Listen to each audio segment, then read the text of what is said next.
For about 8 decades, the world has been using the US dollar as international currency in trade, settling debts, and creating reserves. However, now, this is going to change completely. You see, having the US dollar as a reserve currency binds countries to subjugate the US and its policy. And as China has now become a de facto superpower, the financial order has literally changed. Earlier, nobody took it seriously that it was over for the US dollar, despite reports of de-dollarization. But now the International Monetary Fund, or IMF, has delivered a huge blow to the US and its dollar hegemony. Don't forget, the IMF is West's lapdog, but despite this, it could not handle the pressure countries are exerting. So, what has happened? Welcome back to another exciting episode of our channel. Many experts believe the reason why the US is engaging in conflicts against China is to divert attention from a major fiasco, de-dollarization. It appears now that de-dollarization is not the only phenomenon going on. In other words, countries and their central banks are not only dumping the US dollars, rather, they are choosing an alternative as well. Earlier, the economists from the US ruled out any possibility of the US dollar being replaced. They presented the argument that since there is no currency that could take the place of the dollar, the USD will remain unrivaled. Now this has been changed, and the latest blow has been delivered by the very organization established to strengthen USD hegemony. The International Monetary Fund, often referred to as the IMF, is currently deeply involved in assessing whether the Chinese yuan could become a practical currency for nations to use as a reserve and debt payment currency. This begs the question, why is the IMF accepting the Chinese yuan such a big deal? Well, as we said, the IMF was apparently established for the so-called smooth financial order for the world.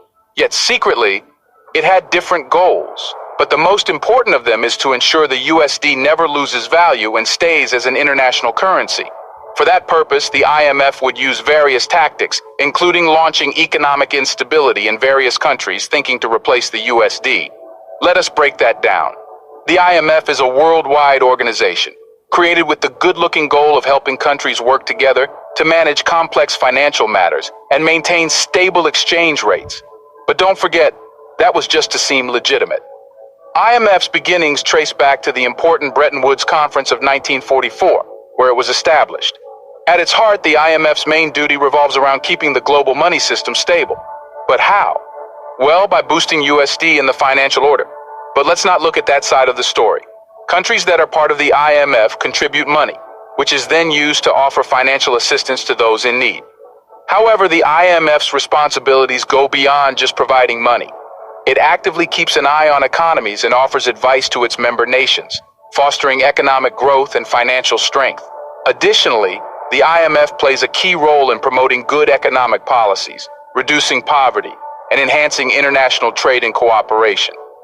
Earlier, the IMF had offered loans to Argentina, which has been lately going into economic decline. This loan was offered in USD, and the IMF expected to get paid back in the USD.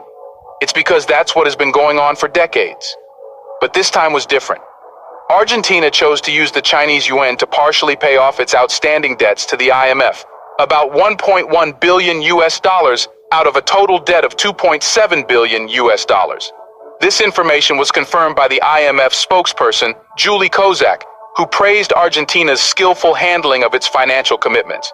But deep inside, Argentina's move has rattled the very core of the IMF and the US. This was never expected, especially from the very countries needing loans from the IMF. The Chinese currency, commonly known as the RMB or renminbi, is one of a few currencies that countries can use to repay their debts to the IMF. Clearly, the Chinese yuan is gradually gaining importance in the global financial landscape. Before we continue further, tell us, are you enjoying the video? If yes, please like and share the video and subscribe to our channel for more videos about China's development, power, and influence on the world. Let's continue now. Already, yuan replaced the USD and became the world's most used currency for cross-border trade. In other words, this means that yuan has already replaced USD in being an international currency for trade. It turns out that Argentina did not use yuan without reasons. Since it is a Chinese currency, China promised Argentina to offer financial support to mitigate the ongoing financial crisis in the country. However, Argentina was not asked to sue yuan for trade or to settle debts in yuan. But Argentina knows China is a beneficial ally, more worth it than the US, the West, and IMF combined. Hence, it decided to do something and shock the entire financial world. And this experiment has proven successful now. The IMF has accepted that it will accept debt payments in yuan. Considering this, it's reasonable to think that more countries might start using the yuan for international financial transactions in the future. The financial world is undergoing a big transformation, and the evolving role of the yuan is an interesting story to follow. Shifting our focus to Argentina's own currency, the peso gives us a clearer view of these unfolding developments.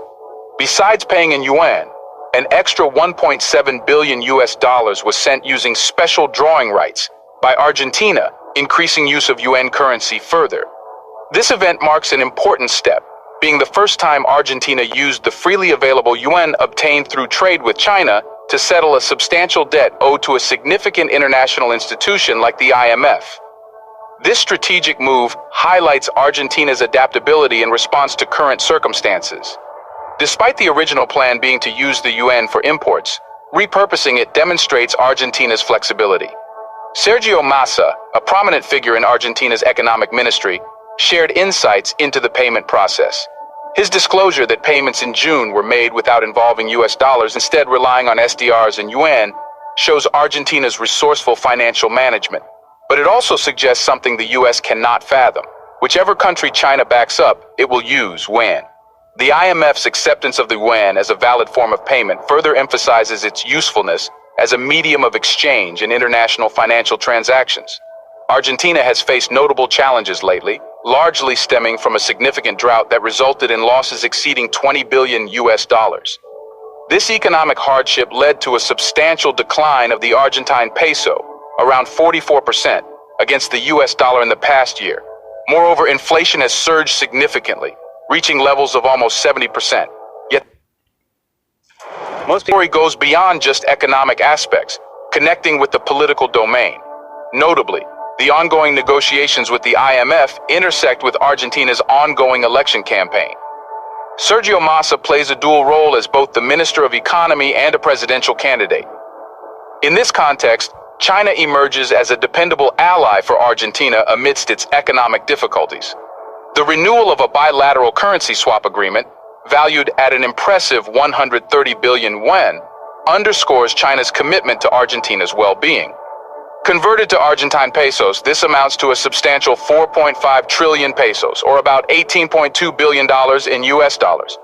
For transactions, Argentina is opting to use the Chinese yuan. At this moment, negotiations are in progress for a fresh agreement with the International Monetary Fund.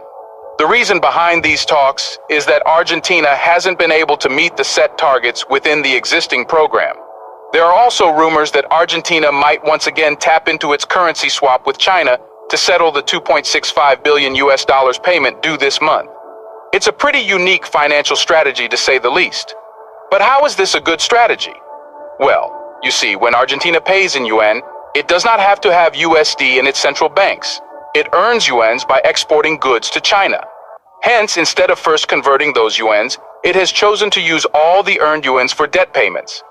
That way, Argentina can not only get rid of the USD, but also help China implement yuan as the new international currency. This will also be an example for other countries to adopt yuan and find China as a reliable ally. It's worth noting that Brazil is showing keen interest in joining this trend. Brazil has teamed up with China, entering into an agreement that empowers them to engage in trade and investments using their own currencies, rather than solely relying on the US dollar. This means that Brazil will be doing exactly the same. It will accept yuan for the goods it sells to China. And not only will it use yuan for debt payment, but also for further trade. Simply, this will create a chain reaction where every country will have yuan in their reserves.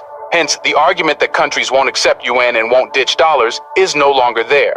With the IMF's announcement that it will accept yuan for debt payment, it's a matter of a few months to see how all countries start using yuan. We would like to take a moment to appreciate you all for commenting and sharing your opinions. Your insights always impress us. Now tell us, isn't it true that countries are dumping the US dollars? Will we see a financial system imposed by China which will use the Chinese yuan as the new international currency? Let us know your take on the IMF's move, which virtually makes Chinese yuan a de facto international currency.